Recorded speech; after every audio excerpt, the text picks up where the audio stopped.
Step 4. Ignore the voices.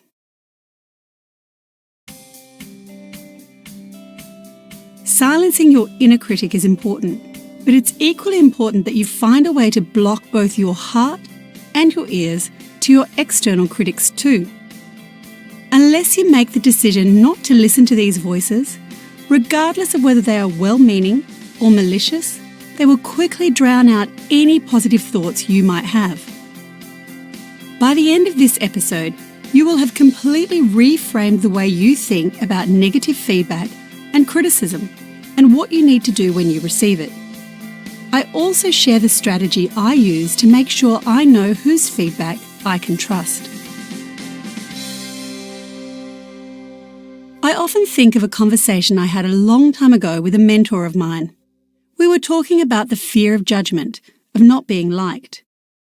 I can't remember the specifics of my concern, whether I was worried about someone in particular, or if it was just a general fear of putting my head above the parapet, but I remember my mentor's response with total clarity.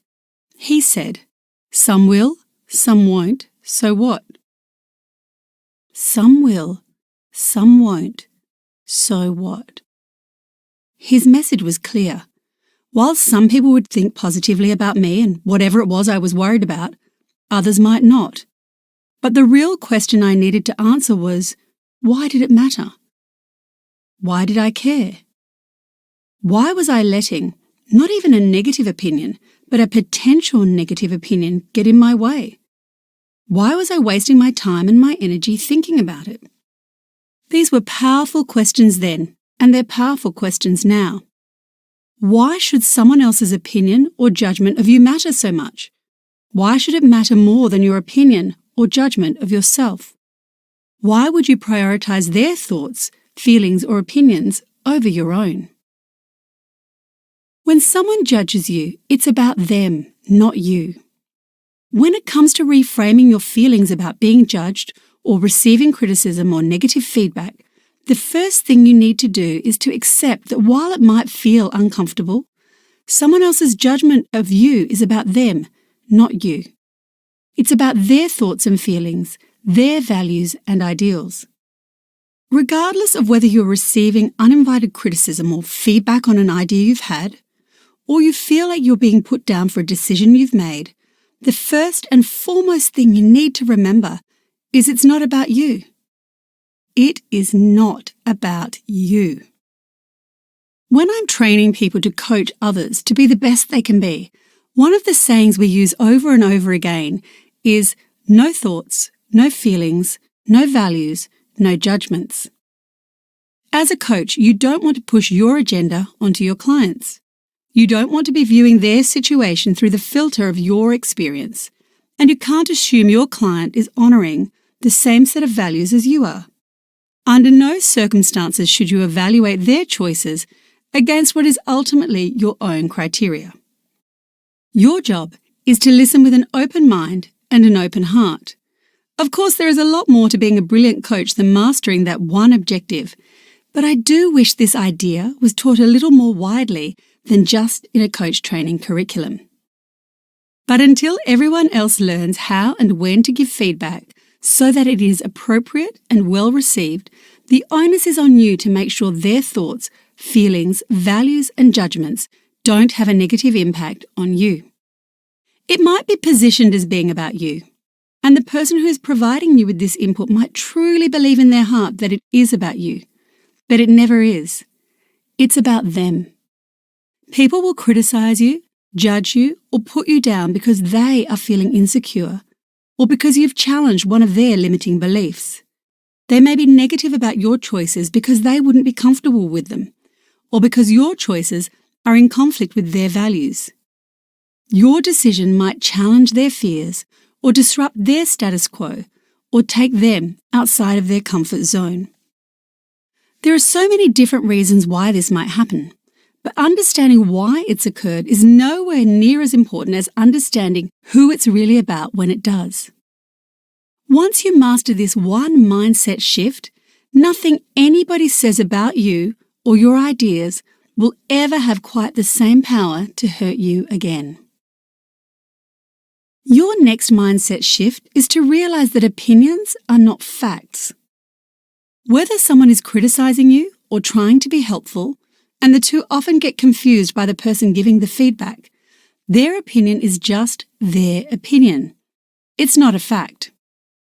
Of course, there are exceptions to this, but unless the feedback you are being given is on a maths equation or some other scenario that has an absolute right and wrong, all you're receiving is an opinion. Opinions often get presented as absolutes. My way is the right way. Or presented as facts. This is what you should do. But regardless of how someone's opinion is presented, it's still just an opinion. Nothing less, and certainly nothing more.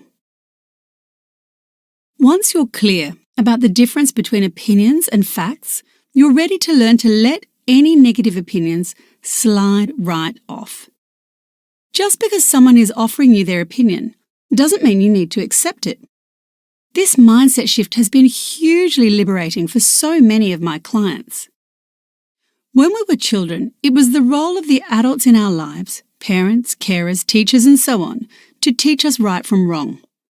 It was their job to help shape our values, inform our opinions, and shape our worldview. But now that you are an adult, that job comes down to you. It's no longer the role of the other adults in your life, no matter how much they would like it to be. You get to decide what is right and wrong for you. You get to decide on all the big things in your life, what you believe, who you love, where you work, what you do with your money, or how you raise your children. And you get to decide on the little things too, what you wear, what you eat, and where you like to holiday. The list goes on and on. Other people in your life will have opinions on all of your choices, but unless you've asked for their opinion, you are under no obligation to consider it. Even if you have asked for their opinion, you only need to listen. You are under no obligation to accept it. I think that point is so important that it bears repeating. Unless you have asked someone for their opinion, you don't even need to consider it. Even if you have asked for it, all you need to do is listen. You are under no obligation to accept it.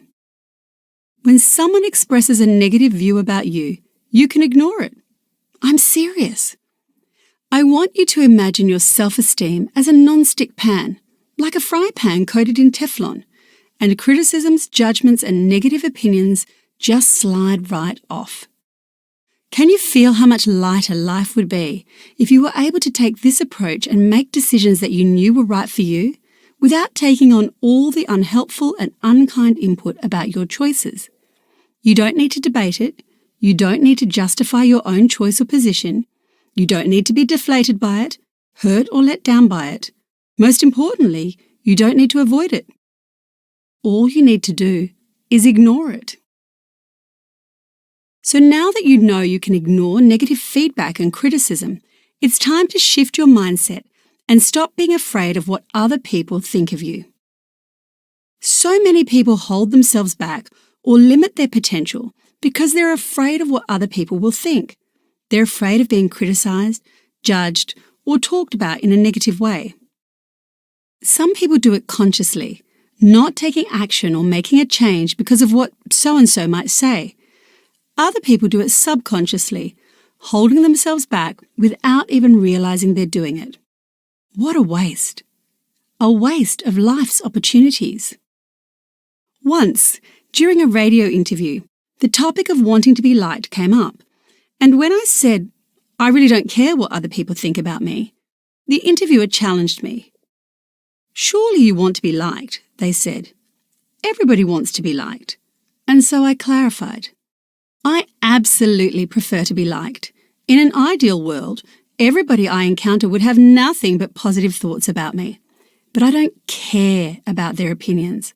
Whether they like me or not doesn't change the way I feel about me. Okay, I know I just said that I don't care what other people think about me, but there are a few exceptions to this. There is a small group of people whose opinions do matter to me. A very small group. I've chosen the people in this group carefully, and I trust them to understand the values that I hold dear and to hold me fully accountable to them. And I trust them to support me unconditionally. Those in my inner circle offer me wise, unbiased, non-judgmental support when I need it. And if someone in this group tells me I'm out of line or making poor decisions, I take it very seriously. But these people are the exception. When choosing your inner circle, the people whose opinions you do welcome, it's important that you choose them mindfully. It doesn't need to be your mother, your father, your sister, or a friend you've known your whole life. It certainly doesn't need to be your mother-in-law or someone you know from work. Choose your cheerleaders and choose them wisely. But even when you know whose counsel you do trust, whose opinions you do value, you are still not under any obligation to accept them if you don't feel they're right for you. While we're talking about whose opinion does or doesn't matter, there is one person whose opinion of you matters most of all. You. It's easy to feel good about yourself when someone is telling you how good you are. But if your self-belief and sense of self-worth are dependent on other people's favourable opinion of you, you can't expect to feel good when those words are not forthcoming. Sourcing your self-esteem externally is not sustainable. You can't rely on compliments or positive feedback to make you feel good about yourself, and you'll be wasting a lot of your life if you let negative feedback or criticisms bring you down. It's not enough just to ignore the external voices, all the criticism and judgment, and all the unsupportive, helpful feedback that you never wanted or asked for in the first place. While ignoring all those voices will definitely be beneficial, it won't help nearly enough if you're constantly doing the same hatchet job on yourself. Your self-esteem is one of your most valuable resources, so make sure you nurture, encourage, support, and protect it. One of the most important things you can do to boost your self-belief is to start listening to your internal conversations and self-talk. How do you speak to yourself? Are you your own biggest fan or your harshest critic? Are you your own best cheerleader, cheering yourself on regardless of whether it looks like you're on the winning team? Or are you the first to berate yourself when things don't go according to plan? You need to become your own biggest fan. One of the greatest gifts you can give yourself is self-belief, with as much emphasis on the word self as there is on the word belief. Not everything in life can be counted on to go your way. It may be that you miss out on getting the job you wanted, get dumped when you thought you were in love, lose what you thought was a winning pitch, miss out on an invitation to an event you were hoping to attend, or get turned down by the bank for a loan for your new business. Regardless of what is going on in your life, it's important not to let it impact your self-belief. If your belief in yourself is dependent on the approval or reinforcement of others, then every time something doesn't go your way, your self-esteem will be left battered and bruised. When you believe in yourself unconditionally, your self-esteem is independent of the opinions of others, and it won't matter what anyone else says or thinks. Just because you didn't get the job or didn't win a pitch, that doesn't mean that you or your ideas don't have great potential. If a relationship ends unexpectedly, it doesn't mean that you aren't a great catch. And if someone doesn't think to include you, it's their loss, not yours. While most people would admit to engaging in self-criticism or negative self-talk some of the time, it's not until they really start paying attention to their internal dialogue that they realize they are engaging in negative self-talk almost all of the time. It's very difficult to feel good about yourself if you're constantly thinking negative thoughts.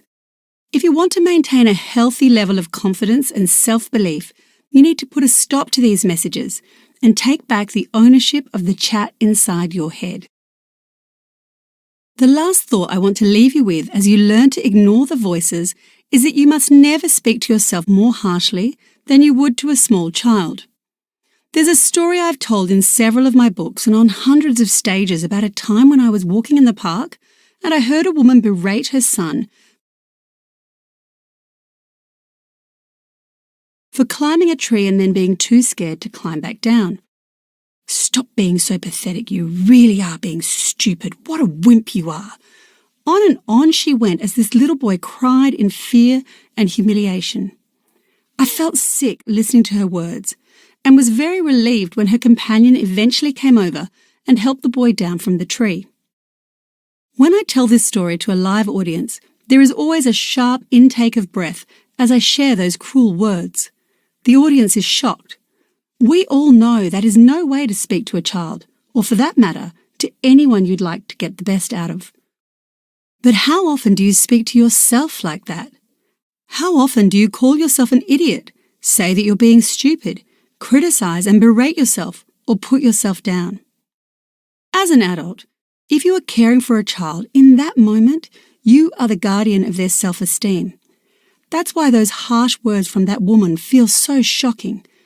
We all know hearing those words would have been crushing for that little boy. Why on earth then would you ever say them to yourself? You are the guardian of your self-esteem. Guard it wisely. If you want to listen to the whole story about the boy in the tree, check out the workbook that goes with this podcast at mindsetmakeover.me. For this episode's coaching session, I spoke with Matthew, a 34-year-old management consultant, about his biggest aha moments from Step 4, Ignore the Voices. Learning to ignore the voices is a daily battle in my head. I like to think that I don't care what other people's opinions are, but my automatic response is caring how I'm viewed by others and whether I'm accepted. When I was a kid, I was picked on at school for my height and my glasses, so I've had to work a lot on my confidence. Step 4 made me realize just how much I still hold on to these things and how I need to shift my mindset going forward to really feel good about myself and make change in my life. Even if I prefer that people like me, I don't necessarily need it.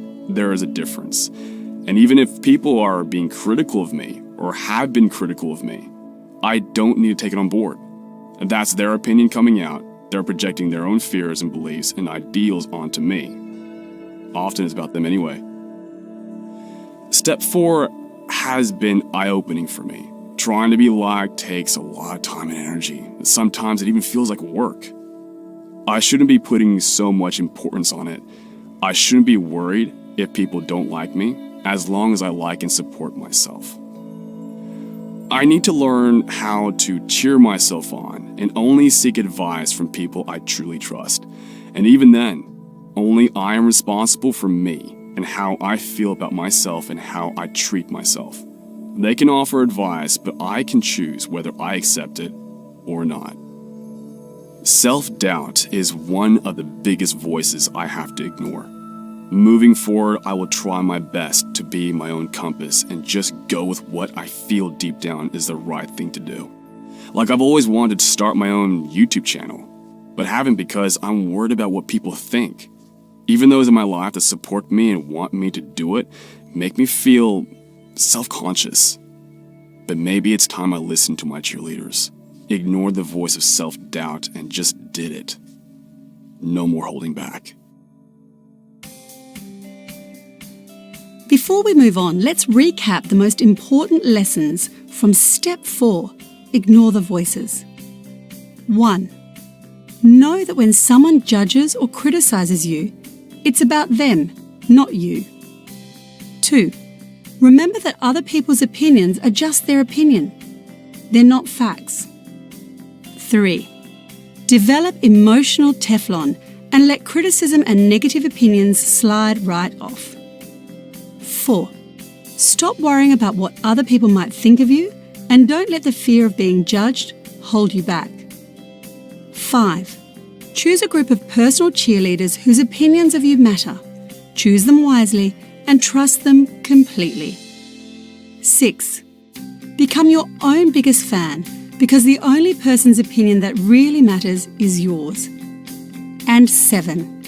Never speak to yourself more harshly than you would to a small child. You are the guardian of your self-esteem, so guard it wisely. In the next episode, Step 5, Confront the Enemy. I'm going to show you how to stare down your fears so they never get in your way again.